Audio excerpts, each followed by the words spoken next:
Good evening. I'm here with Sandy MacGilvray, correct? Did I Yep. pronounce it correctly? MacGilvray, yes. Okay. And Christina Shaw, both from Allstate Insurance. I know that insurance is a concern of a lot of people out there, you know, what kind of insurance to look into, the importance of insurance, and so on and so forth. Well, tonight, your questions will be answered because we're going to have a really good segment about insurance, what it does, the purpose of it, how it helps, how to research the best type of insurance, and so on and so forth. But before we start, I'd like you, Sandy, to tell me a little bit about yourself. Sure. I am licensed for P&C and life insurance. 14 years ago, I got licensed. I worked for my dad, Richard Jaranek. He was an agency owner for 10 years, and 2.5 years ago, he retired and sold his business to Christina. Okay. And I've been working with her ever since. Great. And Christina, do you want to tell us a little bit about yourself? Chris, thank you for having us on the show. Anytime. You're the best. Oh, thank you. You're the best. Thank you.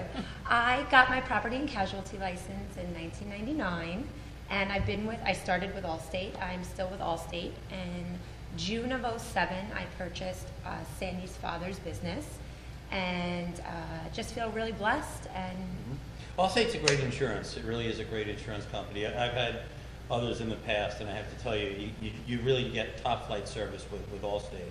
But a couple of questions I wanted to go through with you, just so you can educate the public on insurance and the importance of insurance. Let's just say you get into an accident, okay? When is the appropriate time to call your agent if somebody has an accident? The first thing you want to try and do is try and not panic, which I know can be difficult. Once you have that under control, you want to try and assess the damages, and if there's a lot of property damage and or there's personal injury, you want to call the police and have the police come and fill out an accident report. After that, once you get settled, when you get home, you can give your agent a call so that you can start the claims process, which the agent will walk you through. And then you'll have a few options on how to get your car repaired.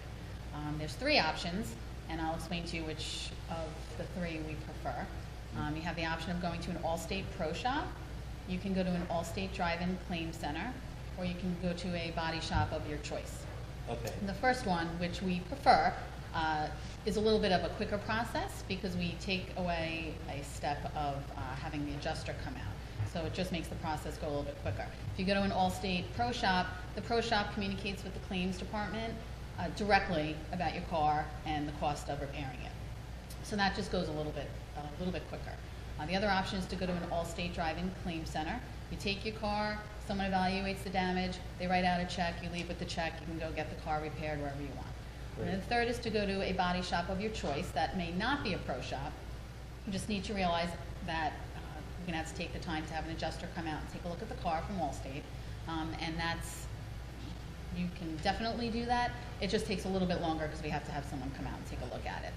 And Christina, when would you say is the best time to contact your agent when something like this happens? I agree with Sandy that once you're home and you're calm and your thoughts are collected, that's the best time to really call us, because then we can have a conversation of this is the next step. And also something that you may see on TV right now, we're doing some national advertising. Right. We have a claim service guarantee. It's not approved yet in New York, but it is coming soon, where for any reason, if you're dissatisfied with your claim, you simply write a letter within 180 days of the claim to Allstate Corporate, and they will refund you your prior 6-month premium for that vehicle, Great. no questions asked. So That's it's awesome. really awesome that we're standing behind that 100% claim satisfaction. Yep. And what would you say the benefit of having an agent versus a toll-free number? Toll-free number, you're going to call and you're not going to be speaking to the same person all the time. If you call our agency, you'll be speaking to one of 4 people all the time. And there's just that personal relationship there. Obviously, we know you, we know your husband, your kids, maybe we insure your parents. It's just more of a friendlier feel. As far as claims or any kind of customer service, we're your advocate. You're going to Right. call us. You know who you're calling, you know who you're speaking with, and we'll get the job done for you. Now, one of the topics that I used to live on the water, flood insurance. Can you tell us, if someone has a homeowner's insurance, does that cover flooding? That's a great question, Okay. and the answer is no. Okay. Homeowners insurance specifically excludes flood insurance, and that's all homeowners policies in New York. The great news is you can buy flood insurance in New York. A lot of people that are being non-renewed, they think, oh, I can't get flood insurance. Right. But you can, and flood insurance is based, the premium, on the zone in which your house is in. It has nothing to do with the insurance company issuing the policy. Right. So that's kind of neat. And there are two primary zones where we are on the island, Zone X and Zone AE. Okay. And Zone X is considered a minimal risk zone, but believe it or not, 25% of claims happen in this zone. Yes. An example of premium, if you have a basement, you're paying $405 a year for flood insurance, so it's Right. very inexpensive. Where it gets very costly is if you're in the Zone AE. And there are different ways with elevation certificates and things of that nature to try to reduce the premium. Right. You should know that you do have to pay in full for the year, so that does get tricky when the premium is, as you know, living on the water, Sure. $2,000 or $3,000. And it is a 30-day waiting period. So the day you purchase, it becomes effective 30 days after. And that's important when we're having bad weather, hurricanes. You're not calling the insurance company and getting immediate coverage. Okay, now what about with flood insurance? What would cover contents, and does flood insurance cover contents and building? Or Great does question. Okay, When you're in Zone X, the policy comes with $100,000 of content coverage. okay, Contents are never covered in the basement. okay, The only coverage in your basement you have would be your boiler and your machinery. okay, So if you have a finished basement with a couch, a treadmill, etc., that is not covered. And that is very important because people, that's what you're concerned about, is that Right. basement. Right.